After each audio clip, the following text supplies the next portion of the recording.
আসসালামু আলাইকুম। আজকের অর্থাৎ 22 জুলাই 2025 এইচএসসি পরীক্ষা স্থগিত করা হয়েছে। তথ্য উপদেষ্টা মাহফুজ আলম তার ফেসবুক আইডি থেকে এই তথ্যটি জানিয়েছেন। উপদেষ্টা যুব ও ক্রীড়া উপদেষ্টা আসিফ মাহমুদও তার ফেসবুক আইডি থেকে একই তথ্য জানিয়েছেন। এখন আমার কথা হচ্ছে, পরীক্ষা স্থগিত করা হয়েছে, ভালো হয়েছে। কেন? কারণ দেশের যে পরিস্থিতি, দেশের যে অবস্থা, মাইলস্টোন স্কুল অ্যান্ড কলেজে যে ট্র্যাজেডিটা হলো, এই ট্র্যাজেডির পরে আমাদের শিক্ষার্থী ভাই বোনদের পরীক্ষা দেওয়ার মতো মানসিকতা কিন্তু তাদের নাই। তো সেক্ষেত্রে পরীক্ষাটা স্থগিত করা হয়েছে। সেজন্য সেজন্য ধন্যবাদ জানাই। পরীক্ষা স্থগিত করার সিদ্ধান্তটা সঠিক আমার দৃষ্টিতে। এখন আমার যে প্রশ্ন সেটা হচ্ছে, এই সিদ্ধান্তটা রাত 2:30 কেন হবে?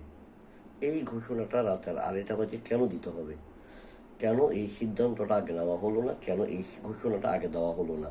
আমার মতে রাত 8টা থেকে 9টার মধ্যে, সর্বোচ্চ রাত 10টার মধ্যে এই সিদ্ধান্তটা নিয়ে ঘোষণা দিয়ে দেওয়া উচিত ছিল। কেননা রাত 2:30 যদি আপনি ঘোষণা দেন, এখন অনেক শিক্ষার্থী ঘুমিয়েও গেছে। তারা সকালে উঠে পরীক্ষার জন্য প্রিপারেশন নিতে যাবে, তখন অনলাইনে ঢুকে দেখবে যে কি পরীক্ষা স্থগিত। এই সিদ্ধান্তটা দেওয়া উচিত ছিল রাত 8টা থেকে 9টা, সর্বোচ্চ রাত 10টার মধ্যে।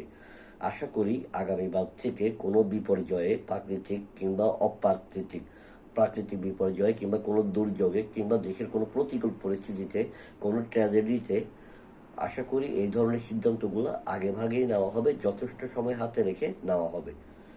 তো এই আশা ব্যক্ত করে বিদায় নিচ্ছি। আসসালামু আলাইকুম।